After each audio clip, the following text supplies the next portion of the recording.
सभी भक्तजनों को राधे राधे, जय श्री कृष्ण। आज हम एकादशी के बारे में बता रहे हैं, एकादशी की व्रत कथा सुना रहे हैं। और आज है वैशाख कृष्ण पक्ष की वरुथनी एकादशी। भगवान श्री कृष्ण ने कहा, हे पांडुनंदन, अब मैं तुम्हें वरुथनी एकादशी व्रत का माहात्म्य सुनाता हूँ, सुनिए। वैशाख के कृष्ण पक्ष की एकादशी का नाम वरुथनी एकादशी है। इसी वरुथनी एकादशी का व्रत करके महाराज मानदाता ने मोक्ष की प्राप्ति की और अनेकों ढोंढमार इत्यादि राजाओं ने इस एकादशी के व्रत को करके मुक्ति को प्राप्त किया।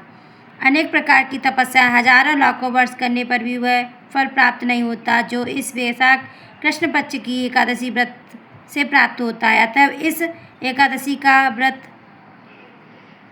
प्राणी मात्र को करना चाहिए। सूर्य ग्रहण में कुरुक्षेत्र में विधिवत स्नान पूजन एवं 100 बार स्वर्ण दान करने का जो फल होता है, वह फल केवल वैशाख कृष्ण पक्ष की वरुथनी एकादशी का व्रत करने से होता है। श्रद्धा और भक्ति के साथ इस वरुथनी एकादशी व्रत करने वाले को समस्त मनोरथ पूर्ण होते हैं और वह इस लोक में रहकर सुख एवं ऐश्वर्य का भोग करता है और अंत काल में स्वर्ण सुख को पाता है। गजदान महान पुण्य को देने वाला और पाप एवं संताप का नाश करने वाला है।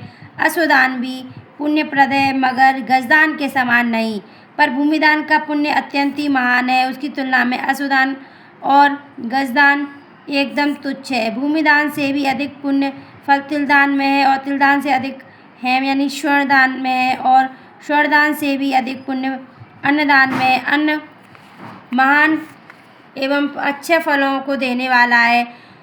इसके समान पुण्य संचय करने वाला अन्य कोई दान नहीं है। यद्यपि भूमि ही माता स्वरूप है, यही सब पदार्थों को उत्पन्न कर जगत का पालन करती है और यही देवता दैत्य यक्ष गंधर्व एवं मनुष्यों को पालने वाली है। तथापि इससे भी अधिक और महान पुण्य अन्नदान में है, क्योंकि इससे भूखी आत्मा संतुष्ट हो आशीर्वाद देती है। यह दान यद्यपि पृथ्वी पर सर्वोपरि है, तथापि कन्यादान इससे भी अधिक पुण्यप्रद है और मनोरथों को पूर्ण करने वाला है। मगर अन्नदान और कन्यादान से भी श्रेष्ठ विद्यादान है। यह दान धर्म, अर्थ और काम मोक्ष को देने वाला है। वैशाख मास के कृष्ण पक्ष की वरुथनी नाम की एकादशी का व्रत करने वालों को ये सभी पुण्य फल अनायास ही प्राप्त होते हैं।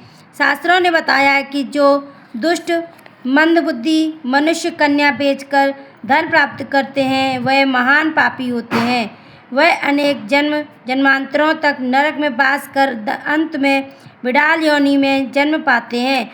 इसके विपरीत जो कोई कन्या को वस्त्र एवं अलंकारों से संयुक्त कर श्रद्धापूर्वक दान देते हैं, उनके पुण्य फल का वर्णन शेष शारदा और भगवान शंकर भी नहीं कर सकते। व्रत करने वालों को दशमी के दिन सायंकाल के ही समय एकादशी व्रत का संकल्प करना चाहिए। संकल्प करने के पश्चात कांसे के पात्र में भोजन नहीं करना चाहिए। मांस, मसूर, कौंदो, सावा, साग, मदिरा, दूसरे का झूठा अथवा बारंबार भोजन नहीं करना चाहिए। साथ ही साथ मन को एकाग्र कर शांतिपूर्वक रहना चाहिए। एकादशी के दिन प्रातःकाल नित्य कर्मों से निवृत्त हो भगवान को स्नान कर स्वयं स्नान कर तथा भगवान का स्नान कर पूजन करना चाहिए। किसी प्रकार के बुरे भावों को मन में न आने देना चाहिए। ऐसे कुत्सित कार्यों को जुआ, चोरी, झूठ बोलना और मैथुन इत्यादि न करना चाहिए। शांति से सात्विक बुद्धि धारण कर भगवान का भजन करना चाहिए। दिन एवं रात किसी भी समय निद्रा के वशीभूत नहीं होना चाहिए, बल्कि जागरण कर भगवान के सामने नित्य गीतादि करके भगवान की आराधना एवं पूजन करना चाहिए। इस प्रकार वरुथनी एकादशी का व्रत करने वालों के सभी पाप नष्ट हो जाते हैं। इस कथा के पढ़ने एवं सुनने वालों को हजारों गोदान का फल प्राप्त होता है और अंत में विष्णु लोक की प्राप्ति होती है। जय श्री कृष्ण, श्रीमन नारायण, राधे राधे।